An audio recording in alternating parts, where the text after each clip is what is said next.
40 বছর পর কখনোই সেক্স করবেন না, করা উচিত নয়, সেটাই আজকে আপনাদের জানাবো। তার জন্য আপনাকে এই ঈগলের কাহিনীটি শুনতে হবে। আশা করছি অনেক উপকৃত হবেন। তাহলে শুরু করা যাক।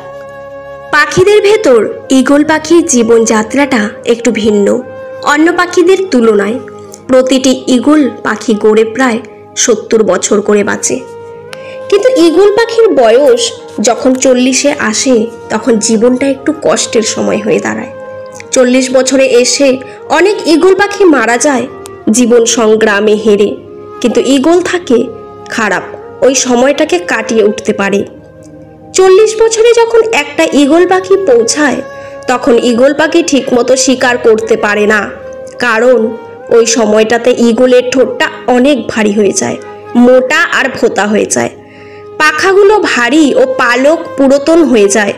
পায়ের নখগুলো অনেক বড় হয়ে বাঁকিয়ে যায়, কিছুটা গোল আকৃতি ধারণ করে, যার জন্য ঠোঁট দিয়ে ঠিকমতো শিকারকে আক্রমণ করতে পারে না, নখ দিয়ে শিকারকে ধরতে পারে না, আর পাখা ভারীর জন্য উঠতেও পারে না, যে কারণে ওই অবস্থায় বেঁচে থাকাটা অনেক কষ্টের হয়ে যায়। এই অবস্থাতে কিছু ঈগল মারা যায়, কিছু ঈগল উঁচু পাহাড়ের চূড়াতে অবস্থান করে, নিজের ঠোঁটকে শক্ত পাথরের সাথে বাড়ি মেরে মেরে ঠোঁটটাকেও ভেঙে ফেলে। অপেক্ষা করে নতুন ঠোঁট কবে আবার গজাবে। একটা নতুন ঠোঁট আবার নতুন করে গজাতে 3 মাস সময় নেয়। প্রায় এর ভিতরে ঈগল পাখিটি কোনো খাবার গ্রহণ করে না, ইভেন পানি পর্যন্ত খায় না। অপেক্ষার পর যখন নতুন ঠোঁটের পুনরাবৃত্তি হয়, নতুন ধারালো ঠোঁট দিয়ে পায়ের নখগুলো কেটে ফেলে, পাখার পালকগুলো ছিঁড়ে ফেলে, অপেক্ষা করে আরও 1 মাস নতুন পাখা আর নখের জন্য। আবার যখন নতুন পাখা নখ ফিরে পায় তখন আবার ঈগল শিকারে বের হয়। এই প্রক্রিয়াটা প্রায় 4 মাস ধরে চলতে থাকে। যে ঈগলটি পূর্ণ চক্র ধরে রাখতে পারে সেটা 70 বছর পর্যন্ত বাঁচে। প্রায় সব ঈগলকে এই পরিবর্তন বা লাইফ প্ল্যাটফর্মটা মেনে নিতে হয়। আপনি যদি কোনো সুখী পরিবারের অংশ হন তাহলে আপনি স্বর্গসুখ পেয়ে গিয়েছেন। পরিবার আমাদের জীবনে অনেকটা কম্পাসের মতো কাজ করে। আমরা দিক দিয়ে ফেললে বা গুলিয়ে ফেললে পথ দেখায়। সারাদিনের কার্টুনের পর যখন বাড়ি ফিরেছে তখন মায়ের হাতের রান্না খেয়ে পরিবারের সঙ্গে সময় কাটানোই হলো সবচেয়ে শান্তির। মাতা পিতাকে কষ্ট দেবেন না, তারা যদি তোমাকে তোমার সন্তান ও বিষয় সম্পর্কে বিচ্ছিন্ন করে দেয় তবুও না। একজন বাবা বা সন্তানের জন্য কতভাবে অবদান রেখে যান তা চুল পড়া হিসাব কেউ কোনোদিন বের করতে পারবে না। বাবার পা কি অন্য সবার চেয়ে অনেক দ্রুত চলে?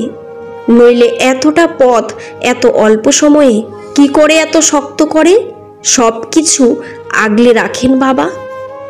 যে গর্ভ তোমাকে ধারণ করেছে, গর্ভধারিণী মায়ের প্রতিটি কর্তব্য করো ও শ্রদ্ধেয় নিবেদন করো।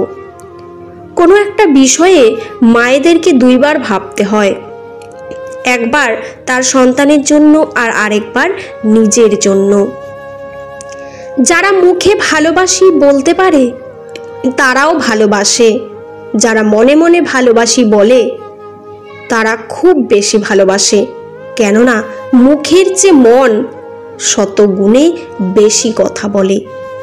ছেলে এবং মেয়ে বন্ধু হতে পারে, কিন্তু তারা অবশ্যই একে অপরের প্রেমে পড়বে, নয়তো খুবই অল্প সময়ের জন্য, অথবা ভুল সময়ে, কিংবা খুব দেরিতে, আর না হয় সব সময়ের জন্য, তবে প্রেমে তারা পড়বেই। এই পৃথিবীতে প্রিয় মানুষগুলোকে ছাড়া বেঁচে থাকাটা কষ্টকর, কিন্তু অসম্ভব কিছু নয়। কারো জন্য কারো জীবন থেমে থাকে না, জীবন তার মতোই প্রতিবাহিত হয়। প্রেম হয় শুধু দেখা ও চোখের ভালো লাগা থেকে, রাগ থেকে প্রেম হয়, ঘৃণা থেকে প্রেম হয়, প্রেম হয় অপমান থেকে। এমনকি প্রেম হয় লজ্জা থেকেও। প্রেম আসলে লুকিয়ে আছে মানব সম্প্রদায়ের প্রতিটি ক্রমসময়ের একটা সুযোগ পেলেই সে জেগে ওঠে। একজন মানুষকে সত্যিকারের ভাবে জানার উপায় হচ্ছে তার স্বপ্নটাকে জানা। ছেলেদের জন্য পৃথিবীতে সবচাইতে মূল্যবান হলো মেয়েদের মুখের হাসি। হ্যাঁ, কাউকে প্রচণ্ডভাবে ভালোবাসার মধ্যে এক ধরনের দুর্বলতা আছে।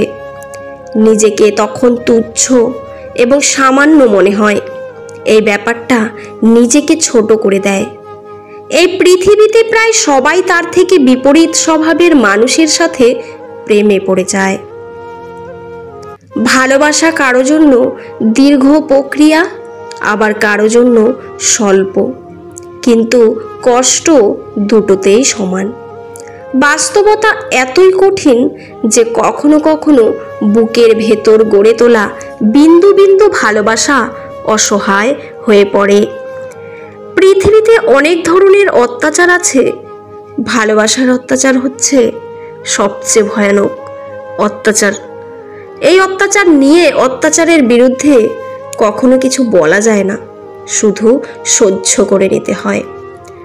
সবাই তোমাকে কষ্ট দেবে, তোমাকে শুধু এমন একজনকে খুঁজে নিতে হবে যার দেয়া কষ্ট তুমি সহ্য করতে পারবে।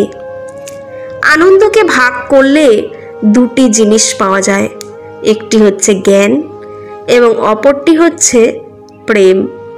তুমি যদি কাউকে ভালোবাসো তবে তাকে ছেড়ে দাও। যদি সে তোমার কাছে ফিরে আসে তবে সে তোমারই ছিল, আর যদি ফিরে না আসে তবে সে কখনোই তোমার ছিল না। যে ভালোবাসার মাঝে না পাওয়ার ভয় থাকে আর সেই কথা মনে করে দুজনেই কাঁদে, সে ভালোবাসা হচ্ছে প্রকৃত ভালোবাসা। ভালোবাসা হলো দুটি হৃদয়ের সমন্বয়, যেখানে একটি ছাড়া অন্যটি অচল। ছেলেরা ভালোবাসার অভিনয় করতে করতে যে কখন সত্যি সত্যি ভালোবেসে ফেলে তারা তা নিজেও জানে না। মেয়েরা সত্যিকারের ভালোবাসতে পারে খুঁজে কখনো অভিনয় করতে শুরু করে তারাও নিজেরাও জানে না। সত্যিকারের ভালোবাসা হলো অনেকটা তার মতো, এ নিয়ে সবাই কথা বলে কিন্তু শুধুমাত্র কয়েকজনের দেখা পায়। দ্বিতীয়, চতুর্থ, পঞ্চম প্রেম বলে কিছু নেই। মানুষ যখন প্রেমে পড়ে তখন প্রতিটি প্রেমই প্রথম প্রেম হয়। কাউকে সারা জীবন কাছে পেতে চাও তাহলে প্রেম দিয়ে নয়, বন্ধুত্ব দিয়ে আগলে রাখো। কারণ প্রেমে একদিন হারিয়ে যাবে, কিন্তু বন্ধুত্ব কোনোদিন হারাবে না। ভিডিওটি ভালো লাগলে চ্যানেলটি সাবস্ক্রাইব করে পাশে থাকবেন। পুরো ভিডিওটি দেখার জন্য আপনাদের অসংখ্য অসংখ্য ধন্যবাদ। ভিডিওর শেষে জয় শ্রীকৃষ্ণ লিখতে ভুলবেন না। ভালো থাকবেন।